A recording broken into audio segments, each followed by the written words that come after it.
What's up, everybody? Welcome to New Haunt Order. This is Matt Scott alongside Jim Jam. I'm joined with Jim Jam as always here with New Haunt Order, and we're doing a Haunters Roundtable storytelling. And we have on the show Tim Harkleroad and Carol Moore.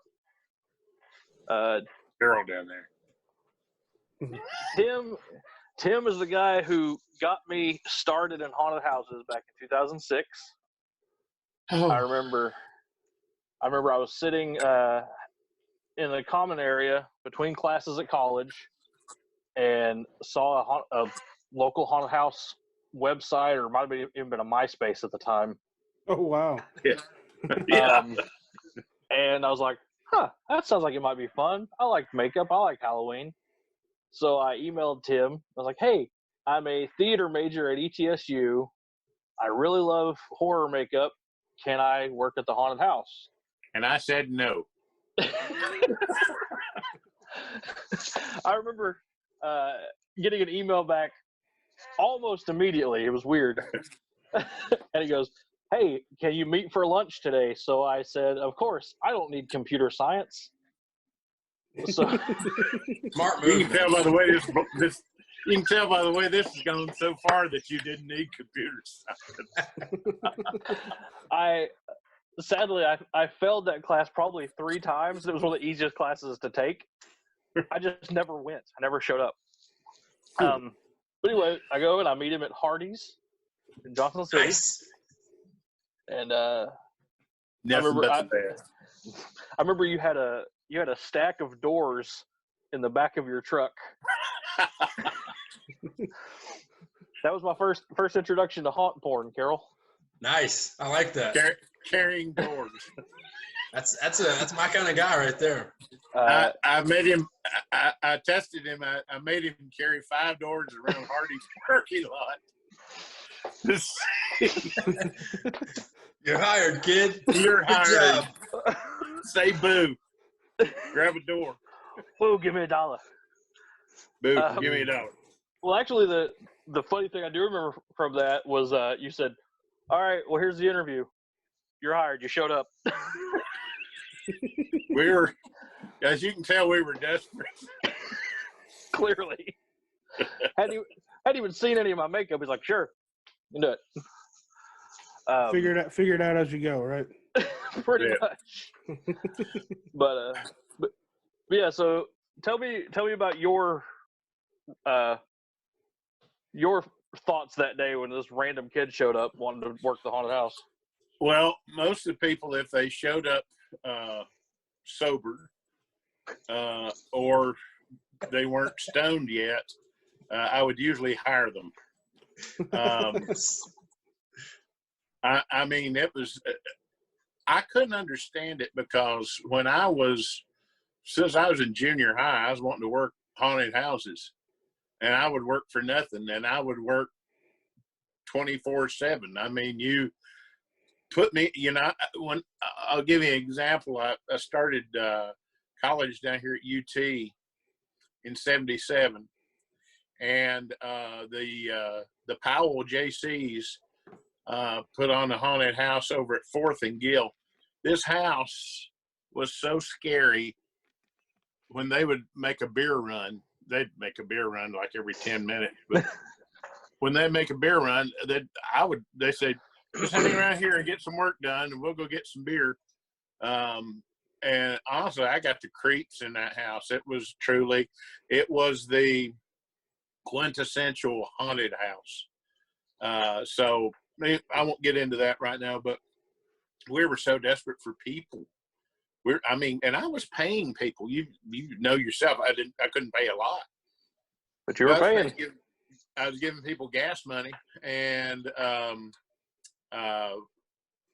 somehow we put together a really good group. It was a small group, not as small as the group that had at the mall the first year. Oh Lord, the first year, Bill Tiller was running from scene to scene, switching masks back behind the wall. He stuck his head through the crypt door, and he was going, and he had his mask on upside down. The mouth was.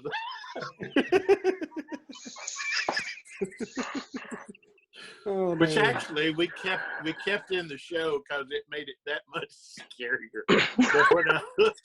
The worst part was when he came out there, and he had that head up here, that mouth up here, and the guy goes, "Hey, dude, your head's on upside down." Anyway, I was so happy to get Matt because he was interested, and he wanted to do it. It wasn't like something he had to do for community service or whatever. He was wanting to haunt, and we needed some makeup. People, because problem was we were using masks 95% because people would show up 2 minutes before the doors open. So anyway, I was glad to have you. I was glad to be there. And you talk about running from scene to scene. I remember the last weekend we were open, it got to the point to where I was hitting, I think, 6 spots at one part of the show. I would pop up out of the casket, then I would hit the insane asylum door. Yeah. Then I would hit the porch door. Mm-hmm. Then I would hit one of the crypt doors.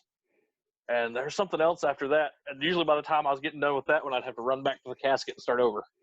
Well, you'd have to go do Justin's scene because he would never stay in his scene.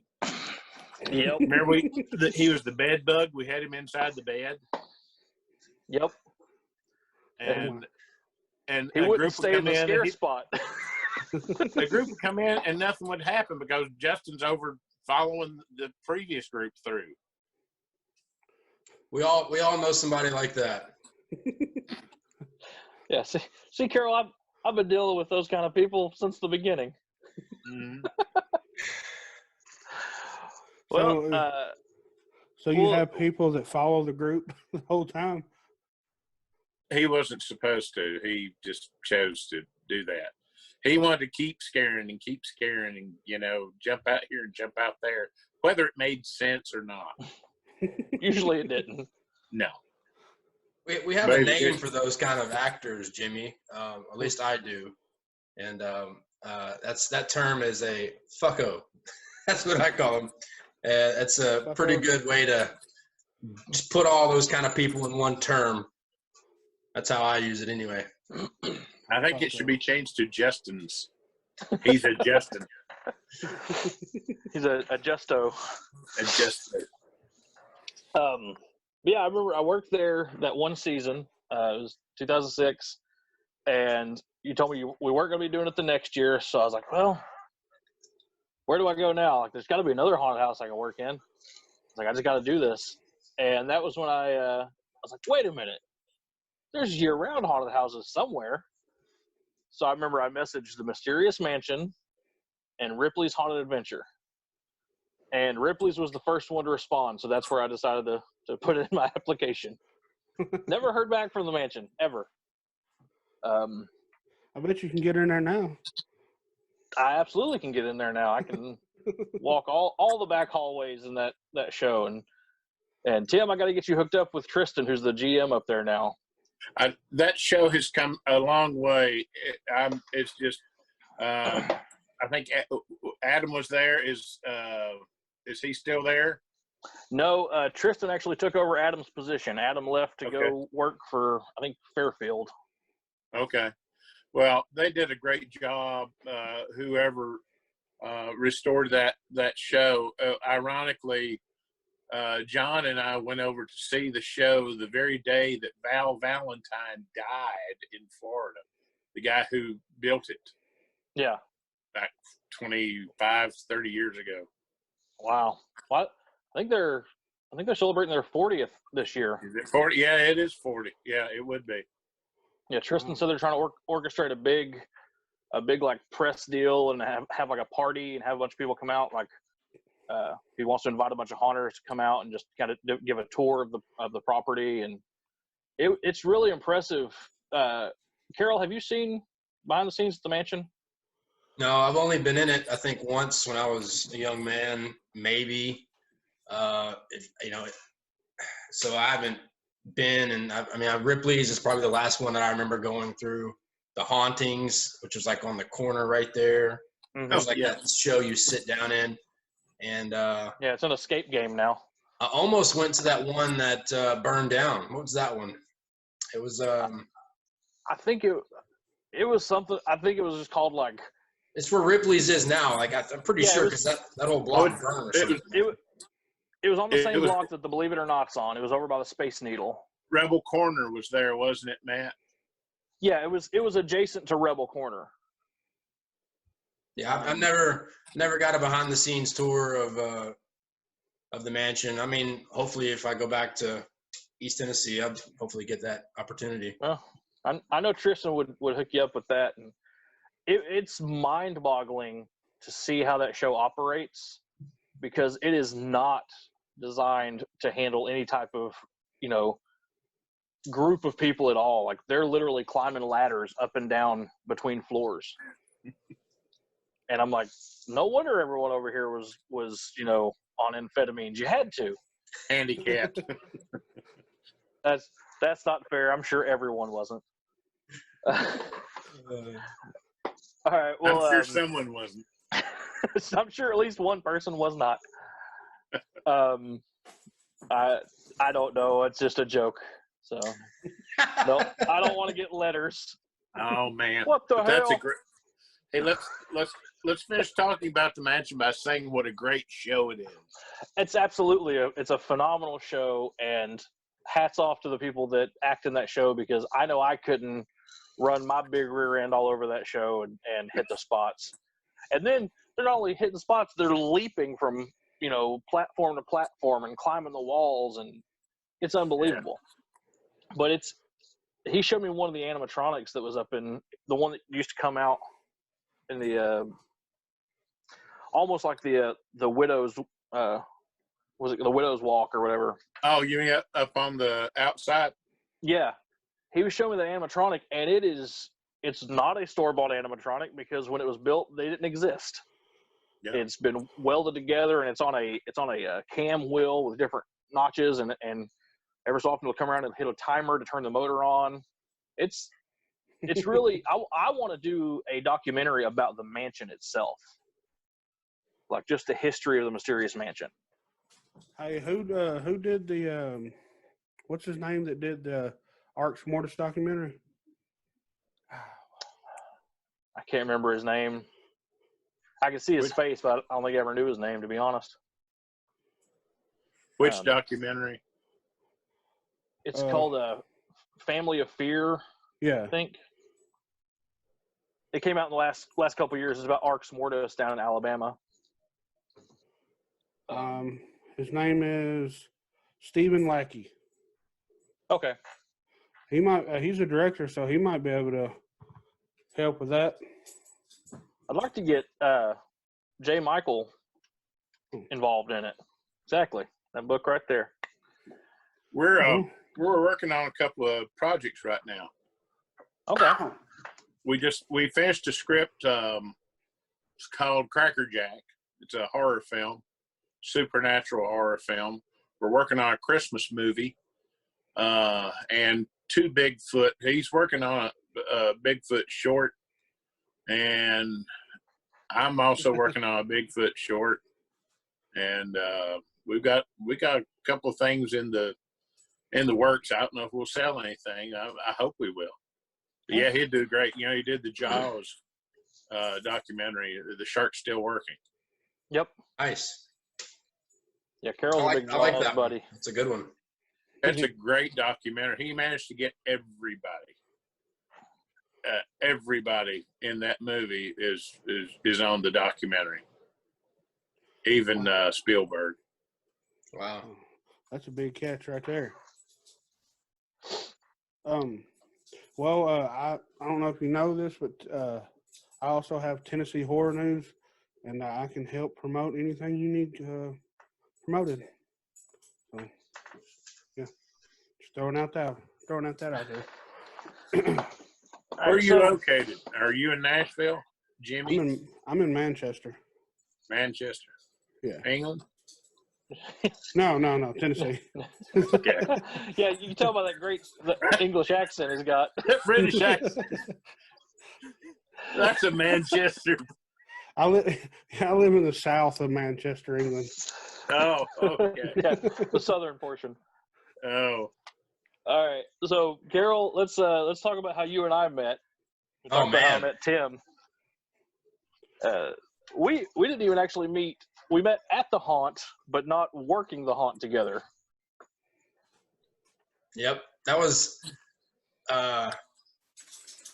to me, that was just hilarious how that happened. I'm sitting there, helping you guys film that movie, making sure you got what you need, coming and going, trying to build at the same time with helping y'all. And we're sitting there shooting the scene, and you're kind of hanging behind the scenes, and you've been doing makeup. And what did you say? Is that a Viper fogger? Yeah, I stuck my head around. I was like, oh, you guys got a Viper. And what I say is, what do you know about a Viper? Or something like that. I was like, who the hell is this guy? Name dropper. I was like, hold on a second, time out. This dude knows something about spooking because he knows what this fog machine is. And that was the one and only time I've ever been at Monster Mountain. I never got to go through, never worked it, never had any of the stories from the mountain. Well, that's good and bad. That's good and bad. I think after that we met when I was doing Dark Descent at Nashville Nightmare. I took you to Jerry's Superdog. And we had a meeting at Jerry's Superdog. Yeah. Yep. I miss Jerry's. Me too. The whole gluten story, that's a great one. That's a great story. So let me set the tone about Jerry's Superdog. Where Nashville Nightmare is located, it's in a shopping center in Madison Square, and it's like on the bottom half. But if you go around the back side, what used to be a Baskin Robbins turned into a hot dog shop called Jerry's Superdog. And he's been in Madison, Tennessee for years, but his old place burned down. So he comes to this place. He's used to selling beer and smoking and all this stuff. Well, this new place is like next to a school, so he couldn't sell the beer.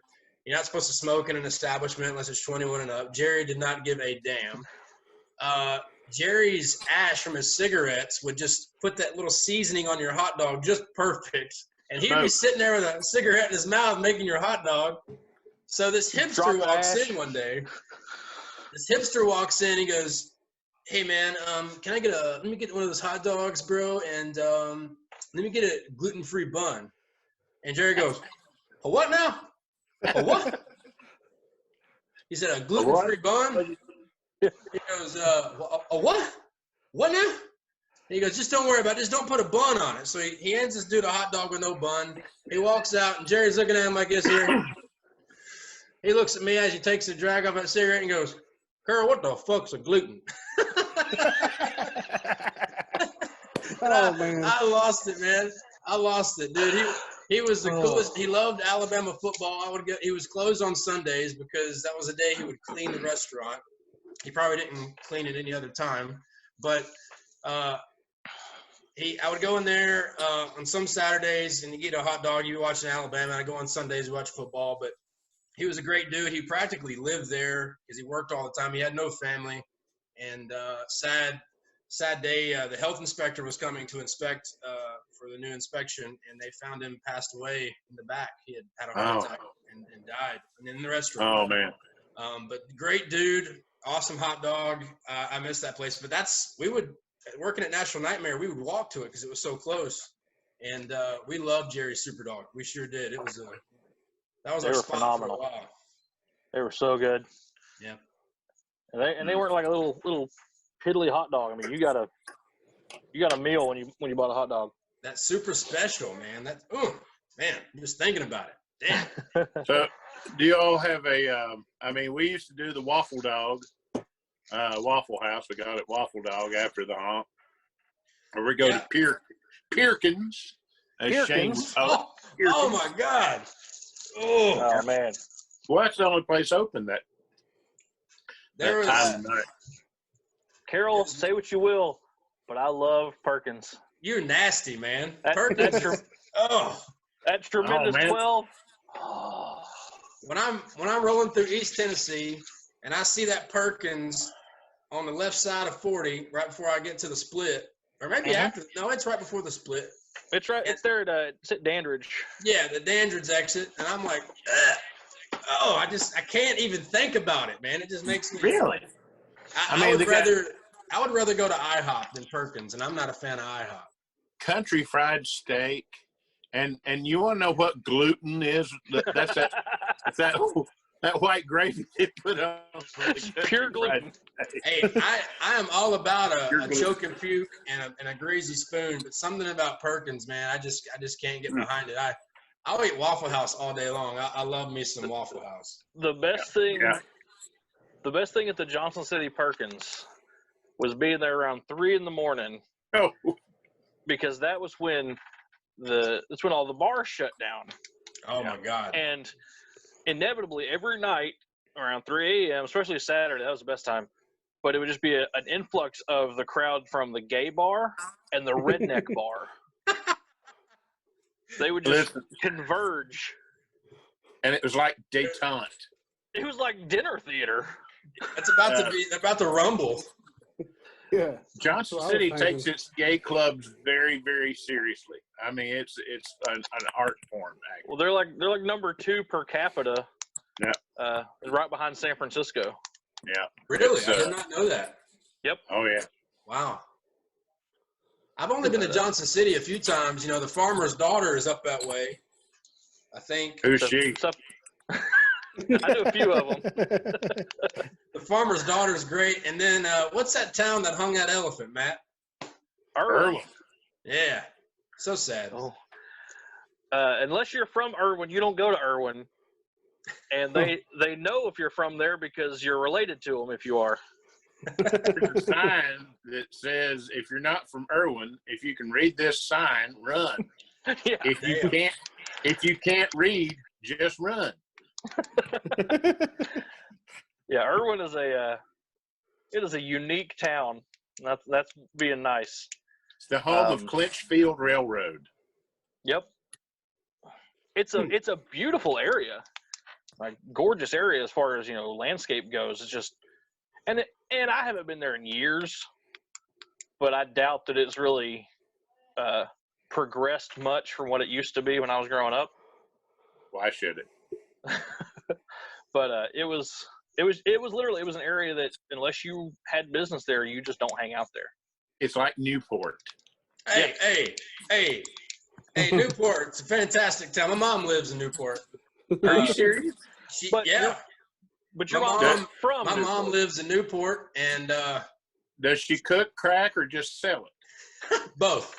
Because everybody, I'm Matt, you'll attest to the fact that's like the crack capital of the world. Cock County is a hell of a county, let me tell you. It certainly crack is. is moonshine. Yep. Hey, Popcorn Sutton used to supply the moonshine to her husband.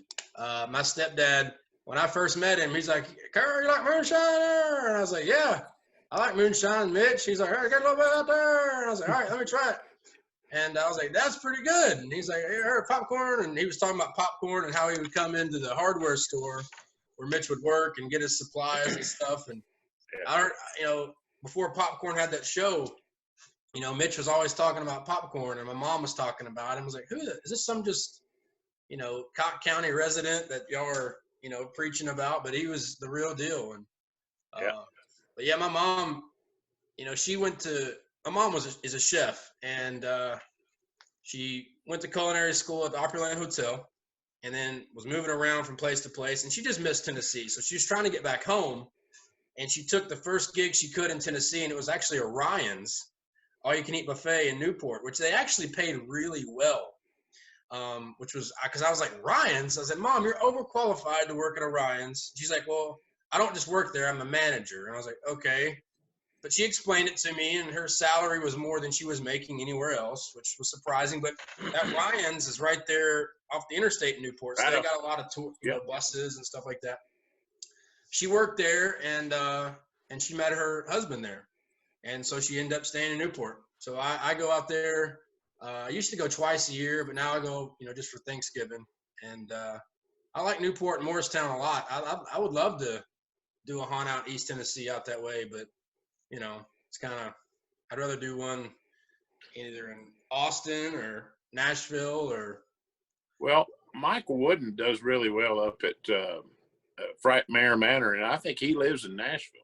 Yeah, he bought the old Starlight Lounge on Dickerson Road in Nashville, and he does that haunt out Beast there. House. Yeah, Beast House, which I thought was like when I first heard Beast House, I thought it was a CrossFit gym. Like they were doing like workout stuff, like come to Beast House, like do you even lift, bro? And I was like, Beast House, what is that? Sounds like an Argentinian steak place. I've been there twice, man, and wow, yeah, it was pretty good. It got you. They grabbed you by the leg, didn't they, Jimmy? Yeah. Well, unfortunately, Matt, I can't. I won't say on the recording because Matt got on to me for saying this. Let's just say some smelly people. Actors are smelly, man. Yeah. Well, they got a guy up in Morristown at Frightmare, and I don't know where. I guess Sinister Sense is. It's putrid.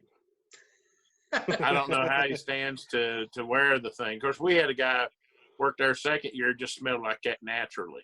Oh yeah, I've encountered some naturally essenced actors through the years. A lot of haunts never wash their costumes. I think it's for that reason. And to me, that's such a stupid thing to me.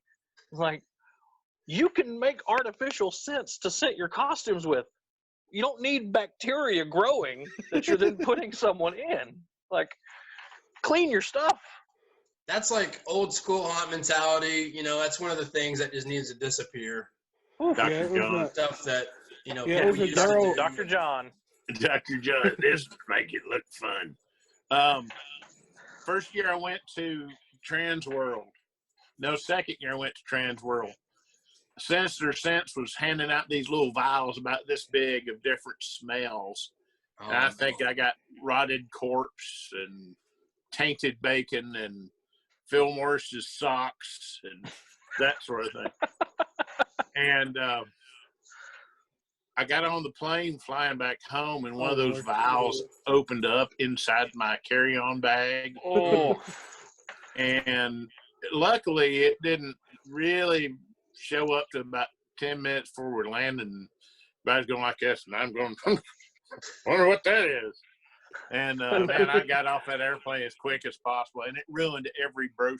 I got a lot of brochures and really cool haunt catalogs and stuff I wanted to read, and I couldn't even stand it. I had to throw the bag away.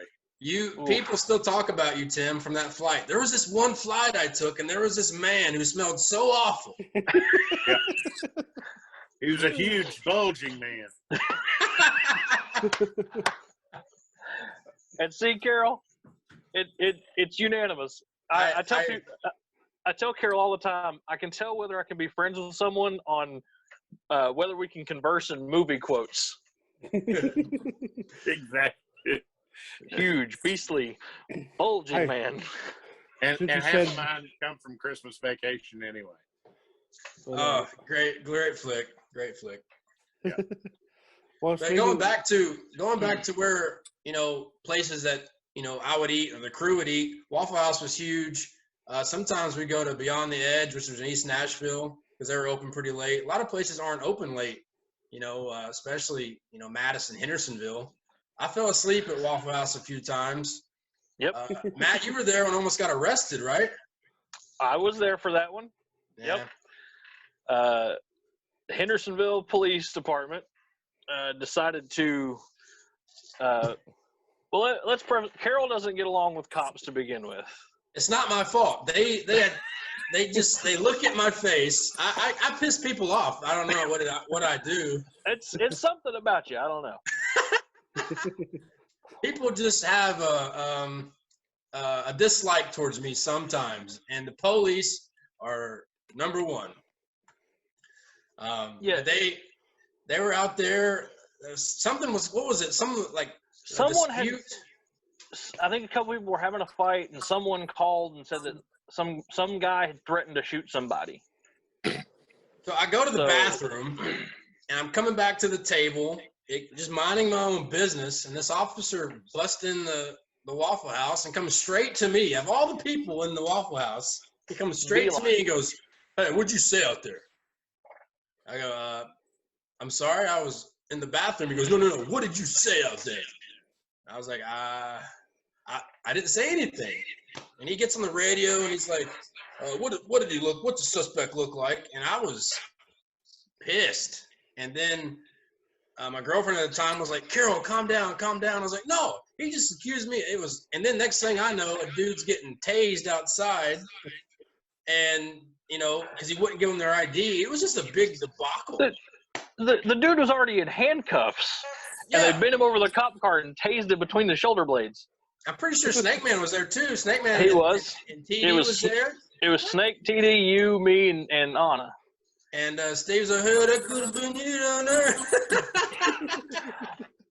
Best part though is when the cop calls. He goes, "Take a description of the suspect." Call comes back, goes, "Black male." That's Carol. That's me, right? So he was hell bent, and it was me. He was like, "I got this guy dead to rights." I'm just trying to enjoy my hash browns, my waffle, and this dude gets in my business, man. I don't know. Did he at least apologize? No. No? You kidding me? Oh, speaking of police, were you there that night at Death Yard, Matt, when the cop comes flying in, like blazing hell into our parking lot? And I was like, I got this. And he goes, "You're the owner?" I was like, "Yep. What's up?" And he goes, "Is that your sign by the road?" I was like, "Oh, the one that's not licensed and we don't have a permit for?" "Yes." And he's like, "Well, somebody just ran over it with their car drunk. Do you want to press charges?" I was like, "No, we're good. What are you supposed to do there?" Are they okay? Send them my regards.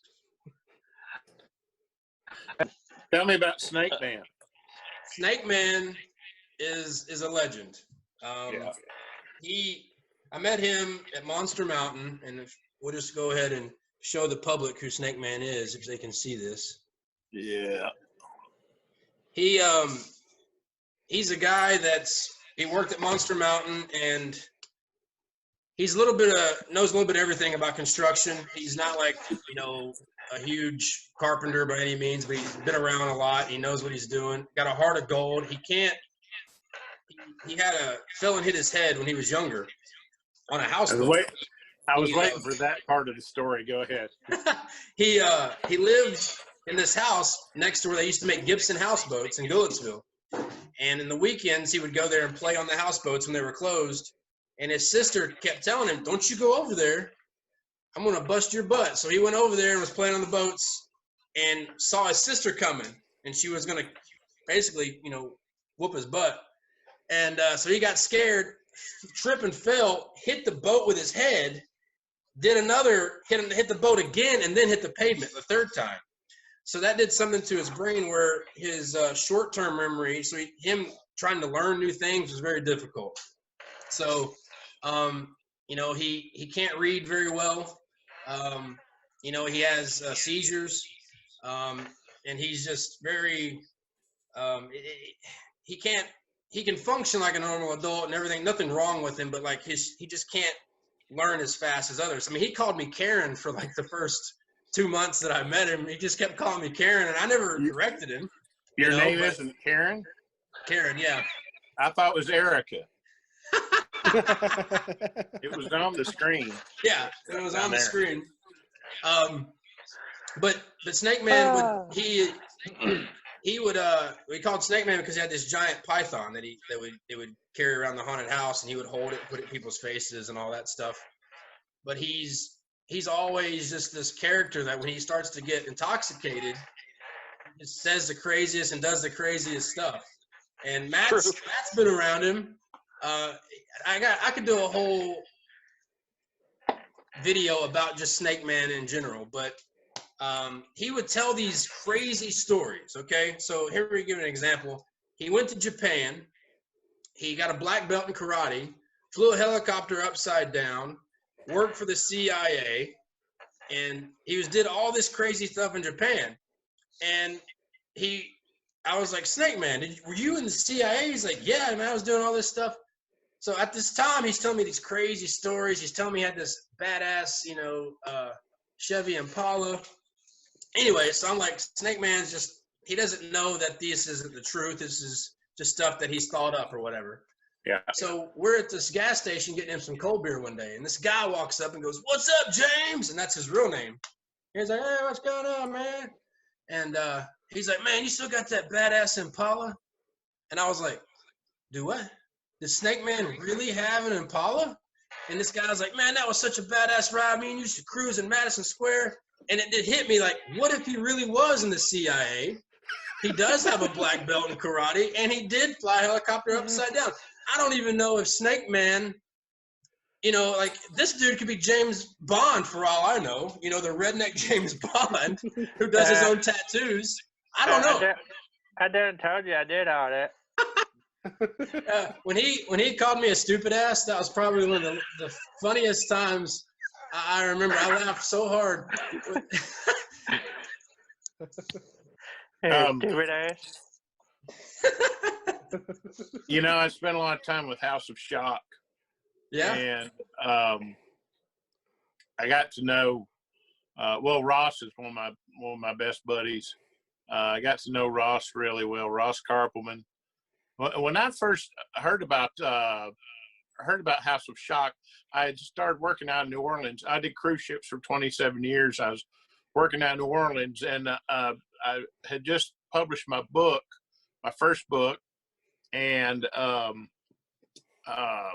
did a magic convention in New Orleans, and some people said, "Oh man, you ought to hear about this haunted house they got down here.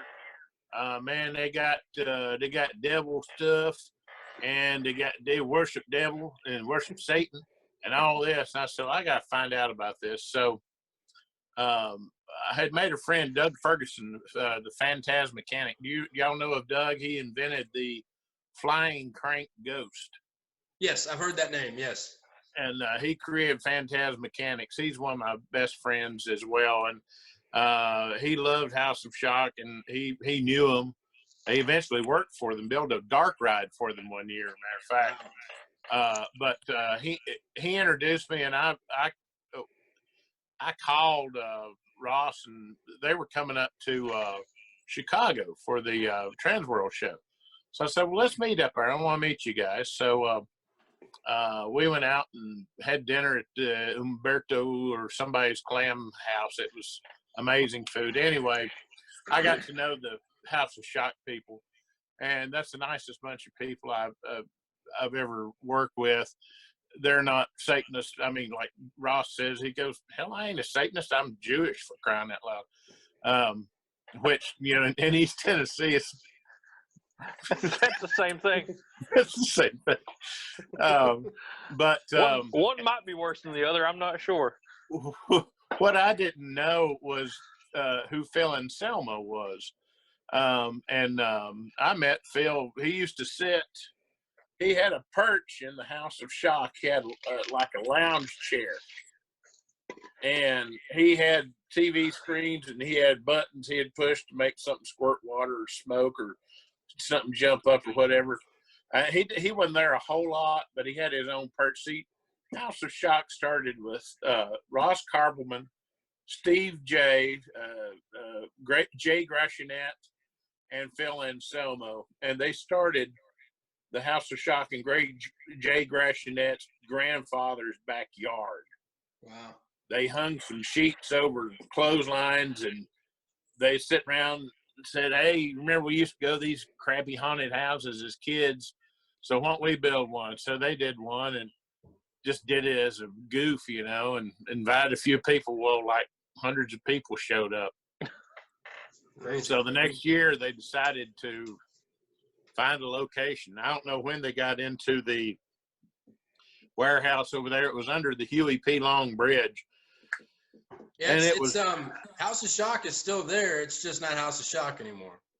Yeah, Ross came to Pigeon Forge not too long ago, last year, I guess, and came to see the show, and we talked a long time. It was on, it was off, on and off again, and I don't know if it'll ever achieve the level of just crazy insanity that it was when they had it. You know, he asked me one time, he said, what's the difference between House of Shock and Dwayne Sanburn has 13th Gate?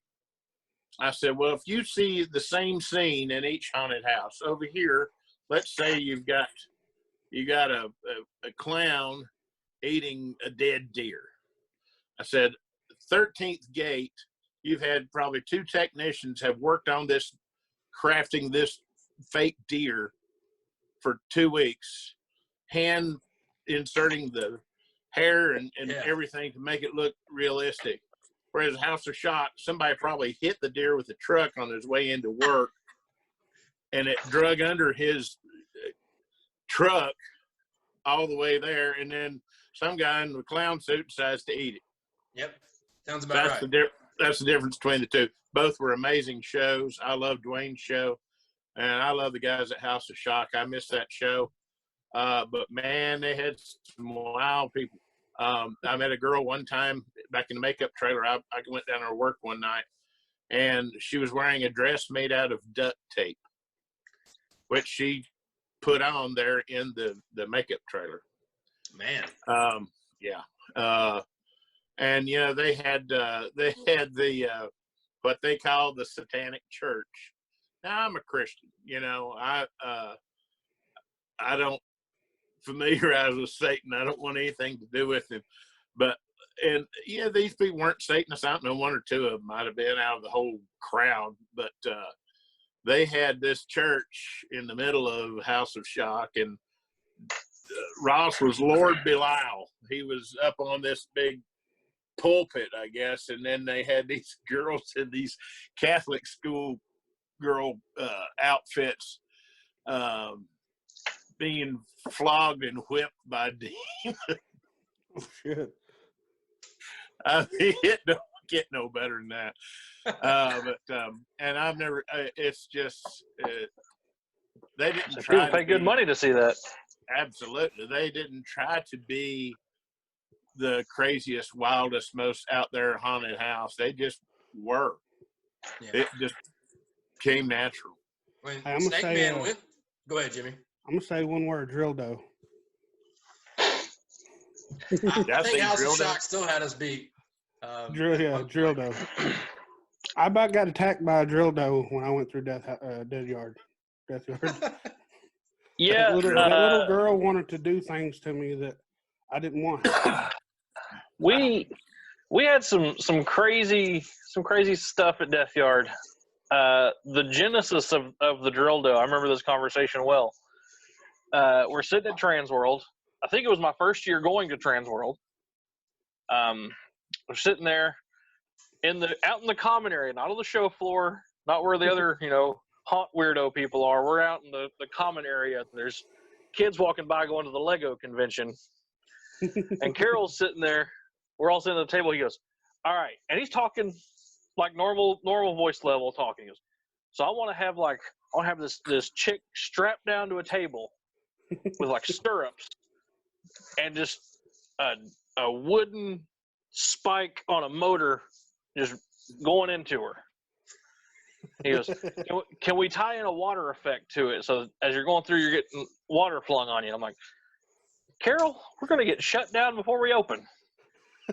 Was at the haunt he wanted to do this? We did it. Yes. Yeah. Oh, okay. But Yeah, Not in his bedroom. in his basement. a lot of people kept saying, Carol, that's low-hanging fruit. You shouldn't do that. You shouldn't do that. And Low hanging fruit. yeah, my favorite review was, I give this haunt 4 stars. I would have gave it 5, but the image of that drill dough will be forever etched in my brain, and I can't get it out of my head. So therefore, 4 stars. You actually did it? Yeah. Yes. Yeah. It wasn't just to have set the scene. It was a 7 deadly sins room. So she was lust, and it wasn't like we just did it just to have her. It was there was purpose behind it. Yeah.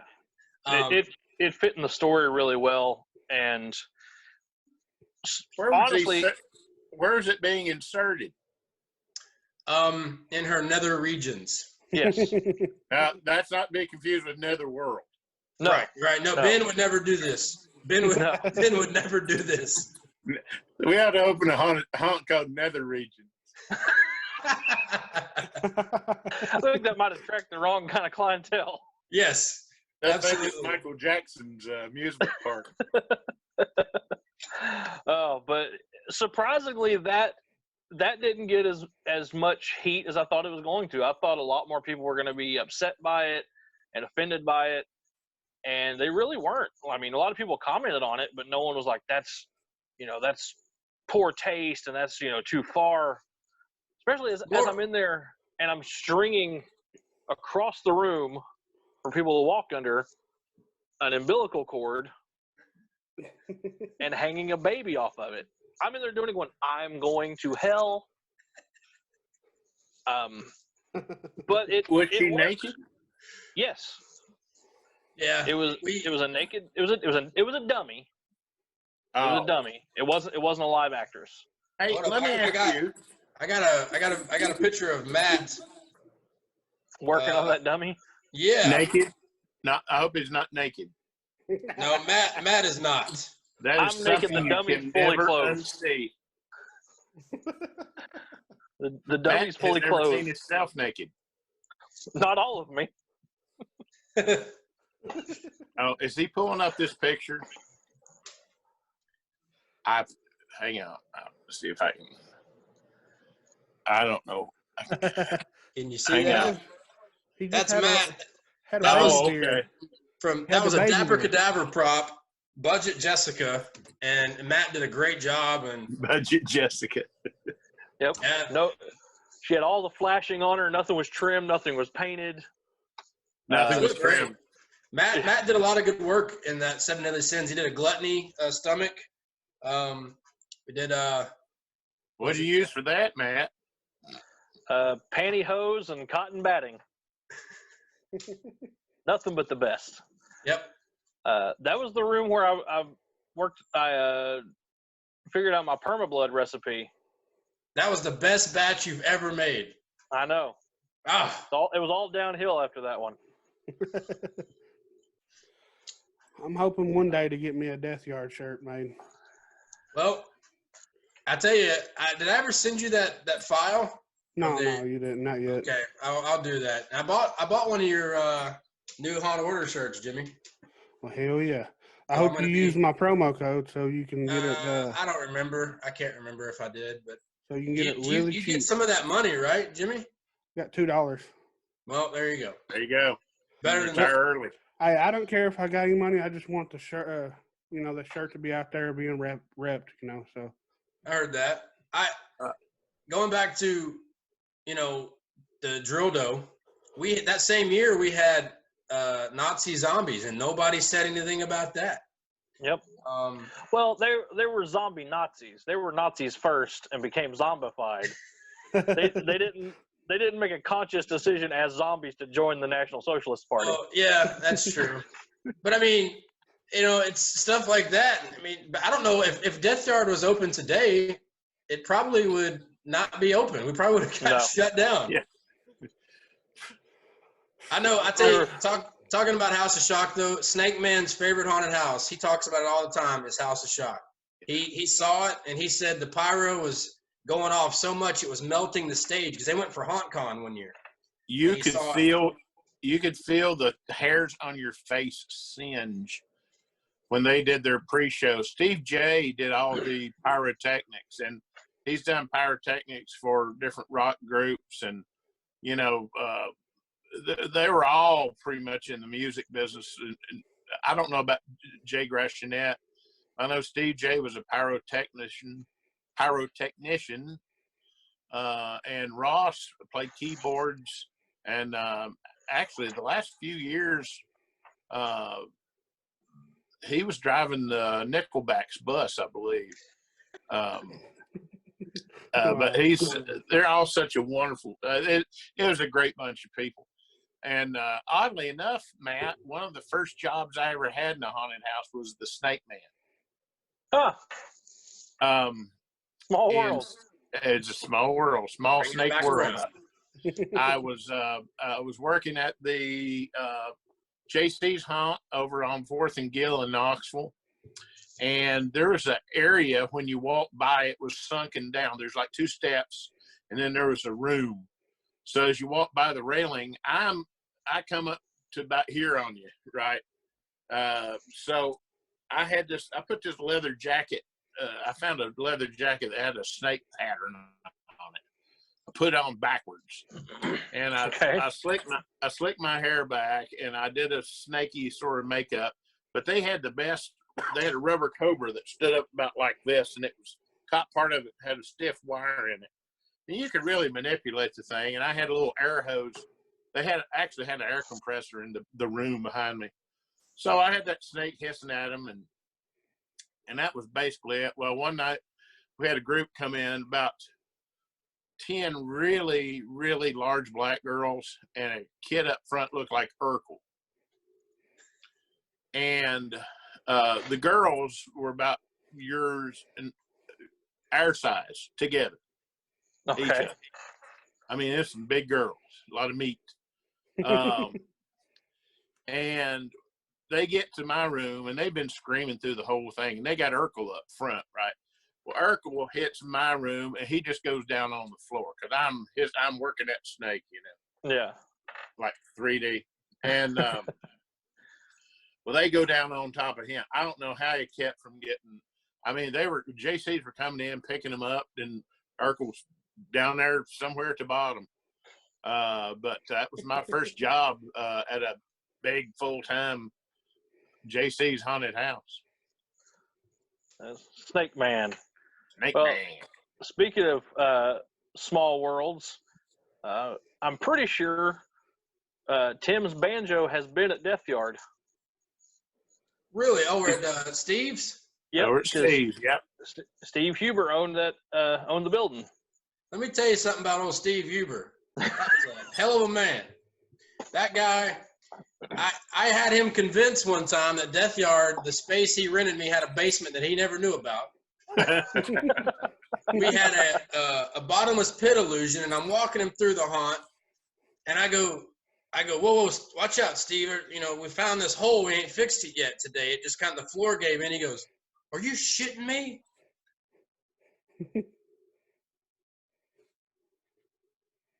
I was like, bloop, bloop, bloop, like he's going to start renting this basement out. And before I could, even like tell him it was, I was messing with him, he was like, I'm going to get such and such. I was like, Steve, it's a joke. It's a mirror. And he's like, oh, you got to be kidding me. So then we kept walking through. And I took him to the lab set. You know that one that had the counter mat with all the cobwebs you did on it? It looked like it had been sitting there for just decades. And he goes, wow, what is this? I said, we found it behind the wall. And he believed me, man. That guy was just great. He's just a great dude. I would go over and chat with him. He really enjoyed us being there, except for when the do not use the elevator. When that whole soundtrack was playing, Matt, he hated my guts. He was like, every time he turned the music on, I got to get the hell out of here. So Steve Huber's a good dude. I have never met Steve. How he ended up with my banjo, my buddy Blake Hopper. I restored my old banjo that I'd had since I was about 14. I had a lot of problems, just had gotten beat up going to all around the world when I worked cruise lines. So we were restoring it. There's a guy up here that was going to work on the neck, and he went to Florida, and I needed the banjo, and Blake took it down to Steve, and Steve did not even charge me to do the neck on it. He's a really good guy. He's very well respected amongst banjo players and just anybody that has anything to do with banjos. He has I saw a picture. It wasn't Steve, it's someone that works for him. They're holding 2 Gibson Granada pre-war flathead banjos. Each one of them worth $250,000. Oh, I know. He showed them to me one day, and he's got these. I hope I'm not putting his business in the street, but he's got these giant safes at that location, and I was like, dude, what do you keep in there? Like gold? He's like, no, banjos. And I was like, he told me the story about the Gibson banjos, and I was like, oh my God, like it's crazy that he knows his stuff. You know what I mean? Yeah. He's legit, nice dude, and he was a great landlord. I wish we could have stuck around there because he was a good dude. He really wanted us to stay. He really liked us being there. I wish that property had, A, better street frontage, and B, better parking, because we would still be there killing it. But hey man, and Jolly Ollie's, man, shout out to Jolly Ollie's for giving us that free pizza every Saturday. Yeah, so good. The only pirate themed pizza restaurant I've ever been in, but I enjoyed it. Yeah. Well, fortunately, I was able to actually go to that hunt twice. Yeah. I never made it down. I'm sorry I never made it down there. You're not the only one, Tim. We didn't have a lot of people show up. It's like Crone House. People would call and they say, "What time do you open?" I said, "When can you be here?" Somebody said, "Is this a nonprofit business?" I said, "Well, it's turning out that way." It has been so far. Yeah. Man, Tim has, talking about, funny stories and stuff and just things that I look back on the haunted house. Tim said one of the funniest descriptions of a haunted house one time. He was talking about dealing with a fire marshal and how, sometimes you get a fire marshal that comes in and will, if you have a screw that's not screwed in all the way, they'll cite you for it. But then you got some haunted houses that are built out of old Christmas trees and gasoline, and the fire marshal will approve them. That's true. I mean, it's true. That description has just stuck in my brain.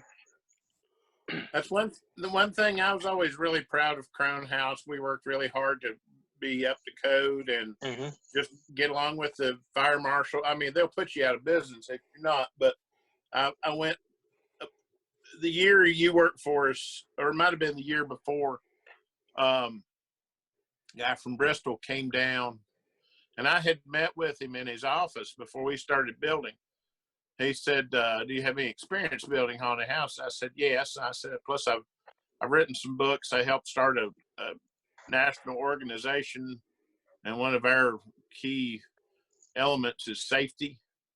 I gave him my plans and everything. Well, he came down to see the haunt before we opened, brought a fire truck, actually brought 2 trucks down there, about 6 or 8 firemen. Some of them were in bunker gear, and they walked the entire haunted house. And because they wanted to familiarize themselves, and we were doing that triangular grid system, and you can't reorient yourself once you're in there. But we had no dead corners. We had no, it was a path that you could stick to. Plus, we had 3 fire exits in a very short manner. Anyway, he came out and he said, "Well, you done your homework," and he walked off. And the fireman walked over to me. He said, "I've never seen him pass anything without saying something." He said, "You did good." So, we've dealt a lot with safety and the state shutting haunts down here in Tennessee. John and Chris Stansbury, John Tarpley and Chris Stansbury went and talked to the state legislature. and talk to them about. I mean, you've got honks that are next door to a fire department, or honks that. The thing about wanting sprinklers, for instance, by the time sprinklers come on, people are dead. Yeah. It should never be just, well, you got to have sprinklers, because you can have sprinklers and people can still die, because the time the fire gets to the sprinkle head, excuse me, in some buildings, the smoke has killed people. Yeah. Smoke kills people. So my theory is, if you want to make haunted houses safe, rather than worrying about sprinkler systems, have them install smoke, not just smoke alarms and detectors, but fans, exhaust fans that can clear the building in a minute. Yeah, sprinklers are good, but sprinklers save buildings. It's smoke that kills people.